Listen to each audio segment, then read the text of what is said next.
okay. I have to do it portrait. Never mind. That's fine. Hello. Happy Tolkien Reading Day. So yeah, it's March the 25th, which means that every year on this date is what the Tolkien Society calls the Tolkien Reading Day. The reason it's March the 25th is because in the story of the Lord of the Rings, his most famous piece, it's the day that the Ring of Power was destroyed and the power of Sauron, the Dark Lord, was overthrown. So to celebrate this date, fans all over the world are encouraged to read and share their favourite passages from the Lord of the Rings and other associated works. Sorry, I've got something in my throat. Like The Hobbit and the Unfinished Tales and Silmarillion and things like that. So I've got some of my books here. I've got my books here, which I'm going to introduce first. I've got some liquid courage in the shape of a large vodka tonic with lemon. Very nice. Okay, so as I said, what did I say? Yes, it's reading day. So I've got a relatively small collection of books from J.R.R. Tolkien. If you don't know who he is, I'm sure you do. Everyone knows who Tolkien is. But I'll introduce you what I've got. I've got, in no particular order, I'm going to show you what I've got. First of all, I've got this edition of The Hobbit.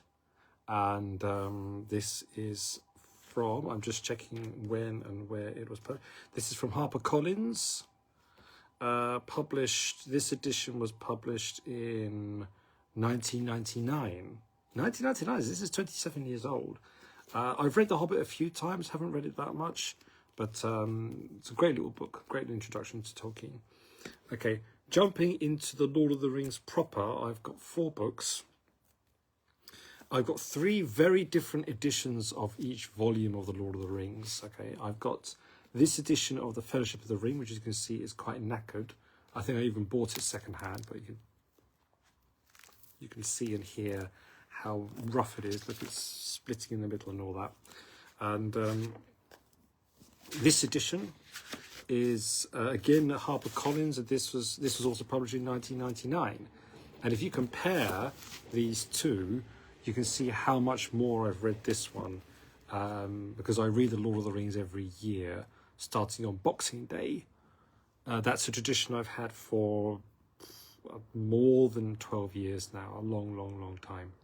So that's quite fun. So I've got Fellowship of the Ring. I've got this edition of The Two Towers, which, as you can see, is very different. This edition is again by HarperCollins, and this is from 1991. So you can see the 1999 editions have got this black feature with the silver text and the coloured imagery. This is an earlier one, which still has the ring motif, but has got the picture of Orthanc and Minas Morgul on the front, which are the 2 towers. So Orthanc of Saruman's tower and the Tower of the Moon, Minas Morgul, formerly Minas Ithil. Then Fellowship, Return of the King. I've got this edition, which, as you can see, is very different, and as you can see, I'm reading at the moment. I've got my bookmark in. This also quite knackered edition. I got this secondhand from eBay, I think. This is from Alan Unwin, published in 1987, I think. So this is pretty old. This is pushing 40 years old, and it's coming apart at the back. So this has the appendices as well as that. Okay. I also have the 50th anniversary edition of the complete Lord of the Rings plus maps plus appendices. It's absolutely fantastic.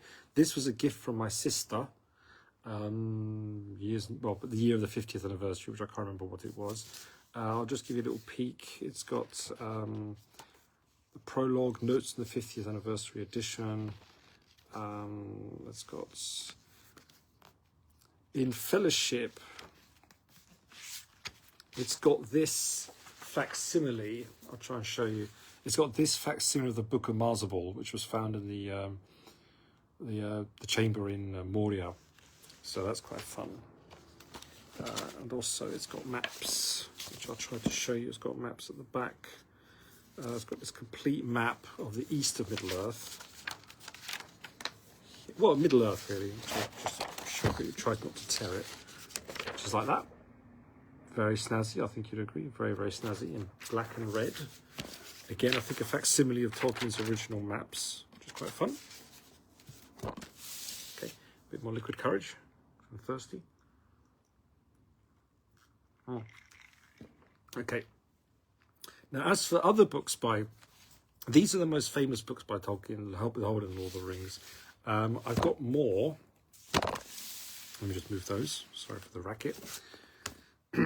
His other famous book, which I've got here, and this edition I'm very proud of. This edition of the Silmarillion. It's from the 70s. It's absolutely beautiful, a bit knackered. Again, you can see I got this from a charity shop a while ago. And this is George Allen and Unwin from 1977. So this is the oldest book I have in my Tolkien collection. This beautiful Allen and Unwin hardback edition of the Silmarillion. I think it's the best edition. I think even the folio or whatever editions are not as good as this. I think this is best. I also have, excuse me, I've got this rather newer edition of the Unfinished Tales by Tolkien of Numenor and Middle-earth. This is, I've read this quite a bit. This is again HarperCollins, 2014. So this is one of the newer Tolkien books I have from my collection. Okay, what else do I have by Tolkien? I have got his edition of Beowulf. I've got his edition of Beowulf as well, which is a marvelous translation, and it's got lots of notes in the back about the manuscript, lots of commentary as well. Also, a gift I got from my friend Anna was this edition of the Tales of Beren and Luthien, again with lots of commentary at the back. Beautiful edition. What else do I have? I have some books about Lord of the Rings. I've got one more book by him, and that's this, his Letters to Father Christmas. Tolkien's Letters to Father Christmas, which is beautiful. I read it every December. It's absolutely wonderful. He's got all his illustrations as well, and facsimiles of all his letters. Books about Tolkien and about his world. I have 3. I'll show you in no particular order. This one, the Ring of Words, which as you can see is called Tolkien and the Oxford English Dictionary. It's all about his use of certain words and vocabulary and his philology and archaisms in there as well, in his work, and it's absolutely brilliant. If you like words and if you like Tolkien's language, it's an absolute must. I learned about it on the Prancing Pony podcast, which I recommend to everyone. What else have I got? Excuse me. This I found, I can't remember where. West of the mountains, east of the sea, a map of Tolkien's Beleriand. So it's all about the Silmarillion. And it's got notes, and it's got this extraordinary map. This amazing map, which I'm going to show you now, of Beleriand. It's like this. Isn't that good? Isn't that amazing? It's such a little book. Wow. I'm so pleased with that. It's a bit of a treasure, that one. Bit of a treasure. It's the biggest map I have. I might frame it one day. I might frame it. But we'll see. Okay. 2 more. 1 more. Is this book called Following Gandalf. Epic Battles and Moral Victory in the Lord of the Rings. It's about his like Tolkien's Christian viewpoints of the world and things like that. And it's a very interesting book, again, about Tolkien. So that's my collection, all of that. There we go. Okay, that's cool. More liquid courage.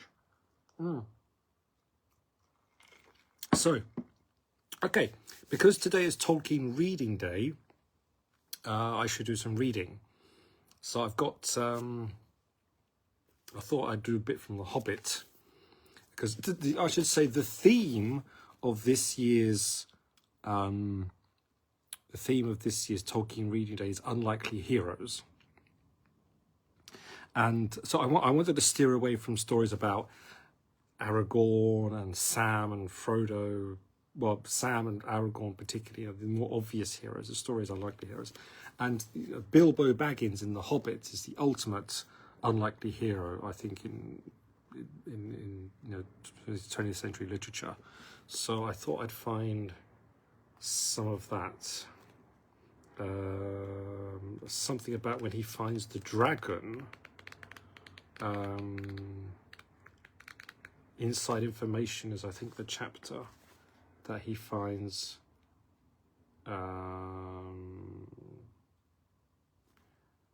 He finds Smaug and he starts talking to him.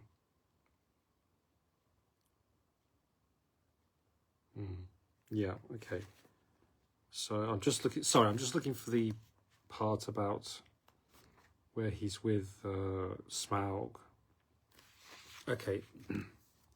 All right, I'm going to do some reading now. Love it.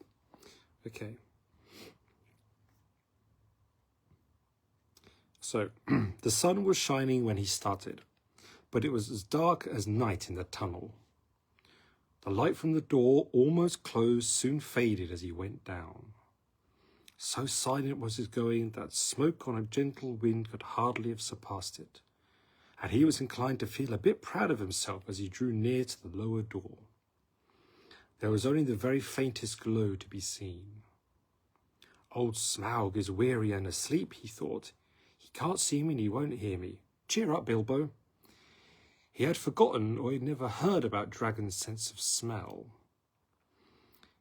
It is also an awkward fact that they can keep half an eye open watching while they sleep if they are suspicious. Smaug certainly looked fast asleep, almost dead and dark, with scarcely a snore more than a whiff of unseen steam, when Bilbo peeped once more from the entrance. He was just about to step out onto the floor when he caught a sudden thin and piercing ray of red light from the drooping lid of Smaug's left eye. He was only pretending to sleep. He was watching the tunnel entrance. Hurriedly, Bilbo stepped back and blessed the luck of his ring. Then Smaug spoke. "Well, thief, I smell you and I feel your air. I hear your breath. Come along, help yourself again. There is plenty and to spare." But Bilbo was not quite so unlearned in dragon lore as all that. And if Smaug hoped to get him to come closer so easily, he was disappointed. "No, thank you, O Smaug the Tremendous," he replied. "I did not come for presents. I only wished to have a look at you and see if you were truly as great as tales say. I did not believe them."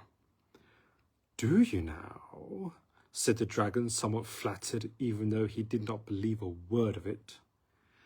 "Truly, songs and tales fall utterly short of the reality, O Smaug, the chiefest and greatest of calamities," replied Bilbo. "You have nice manners for a thief and a liar," said the dragon. "You seem familiar with my name, but I don't seem to remember smelling your kind before. Who are you, and where do you come from, may I ask?" "You may indeed. I come from under the hill, and under the hills and over the hills my path led, and through the air I am he that walks unseen." "So I can well believe," said Smaug, "but that is hardly your usual name."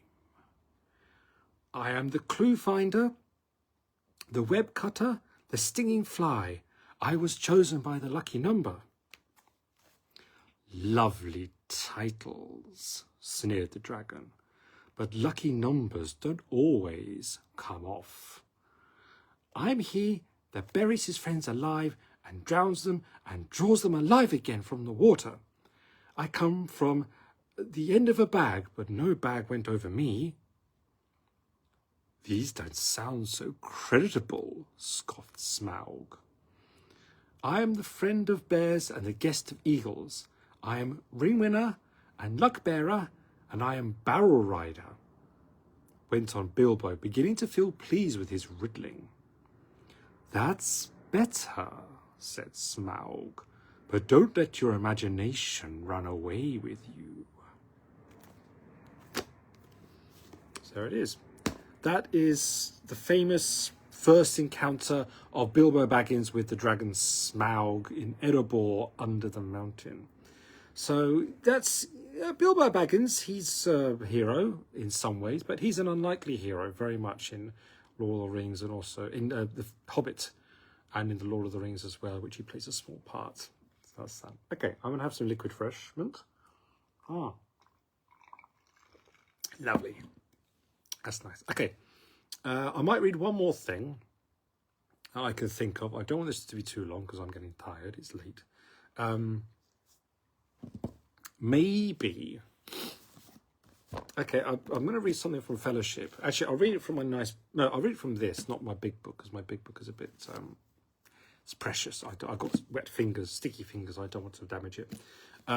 This is from Fellowship of the Ring, from book 1. And while I find it, I'll try and tell you. It's when Frodo is wounded by one of the Black Riders. He's been stabbed by one of the Black Riders, and he is being hastened to Rivendell to be fixed, to be repaired. And he's fading. He's starting to turn into a sub-wraith. But so he's with Glorfindel and Strider and his fellow hobbits, and he's hastening towards Rivendell. So I'll just read, the chapter is called Flight to the Ford, and I'll just read the last 2 or 3 pages of that, okay? So it starts with Glorfindel, the elf, and Frodo is on his horse, and suddenly, Glorfindel, "Fly," he called, "fly, the enemy is upon us." The white horse leapt forward. The hobbits ran down the slope. Glorfindel and Strider followed as rear guard. They were only halfway across the flats when suddenly there was a noise of horses galloping. Out of the gate in the trees they had just left rode a Black Rider. He reined his horse in and halted, swaying in his saddle. Another followed him, and then another, then again 2 more. "Ride forward, ride!" cried Glorfindel to Frodo. He did not obey at once, for a strange reluctance seized him. Checking the horse to a walk, he turned and looked back. The riders seemed to sit upon their great steeds like threatening statues upon a hill, dark and solid, while all the woods around him receded as if into mist. Suddenly he knew in his heart that they were silently commanding him to wait. Then at once fear and hatred awoke in him. His left hand left the bridle and gripped the hilt of his sword, and with a red flash he drew it. Ride on, cried Glorfindel, and then loud and clear he called to the horse in the elf tongue, not a limb, Asfaloth. At once the white horse sprang away and sped like the wind along the last gap of the road. At the same moment the black horses leapt down the hill in pursuit, and from the riders came a terrible cry, such as Frodo had heard filling the woods with horror in the East Farthing far away. It was answered, and to the dismay of Frodo and his friends, out from the trees and rocks, away on the left, 4 other riders came flying. 2 rode towards Frodo, 2 galloped madly towards the ford to cut off his escape. They seemed to him to run like the wind and to grow swiftly larger and darker as their courses converged with his. Frodo looked back for a moment over his shoulder. He could no longer see his friends. The riders were behind, falling back. even as their great steeds were no match in speed for the white elf horse of Glorfindel. He looked forward again, and hope faded. There seemed to be no chance of reaching the ford before he was cut off by the others that had lain in ambush. He could see them clearly now. They appeared to have cast aside their hoods and black cloaks, and they were robed in white and grey. Swords were naked in their pale hands, helms were on their heads, their cold eyes glittered, and they called to him with fell voices. Fear now filled all Frodo's mind. He thought no longer of his sword. No cry came from him. He shut his eyes and clung to the horse's mane. The wind whistled in his ears, and the bells upon the harness rang wild and shrill. A breath of deadly cold pierced him like a spear, and with a last spurt, like a flash of white fire, the elf horse, speeding as if on wings, passed right before the face of the foremost rider. Frodo heard the splash of water. It foamed about his feet. He felt the quick heave and surge as the horse left the river and struggled up the stony path. He was climbing the steep bank. He was across the ford. But the pursuers were close behind. At the top of the bank, the horse halted and turned about, neighing fiercely. There were 9 riders at the water's edge below, and Frodo's spirit quailed before the threat of their uplifted faces. He knew nothing that would prevent them from crossing as easily as he had done, and he felt that it was useless to try to escape over the long, uncertain path from the ford to the edge of Rivendell, if once the riders crossed. In any case, he felt that he was commanded urgently to halt. Hatred again stirred in him, but he no longer had the strength to refuse.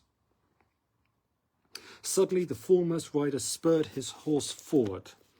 It checked at the water and reared up. With a great effort, Frodo sat upright and brandished his sword. "Go back!" he cried. "Go back to the land of Mordor and follow me no more." His voice sounded thin and shrill in his own ears. The riders halted, but Frodo had not the power of Bombadil. His enemies laughed at him with a harsh and chilling laughter. Come back, they called. "To Mordor we will take you." "Go back," he whispered. The ring, they cried with deadly voices, and immediately their leader urged his force forward into the water, followed closely by 2 others. "By Elbereth and Luthien the Fair," said Frodo with a last effort, lifting up his sword, "you shall have neither the ring nor me." That's it. Okay, I am going to finish there. Vodka, lovely. Okay, but if you watch this, thank you. Have a nice Tolkien reading day.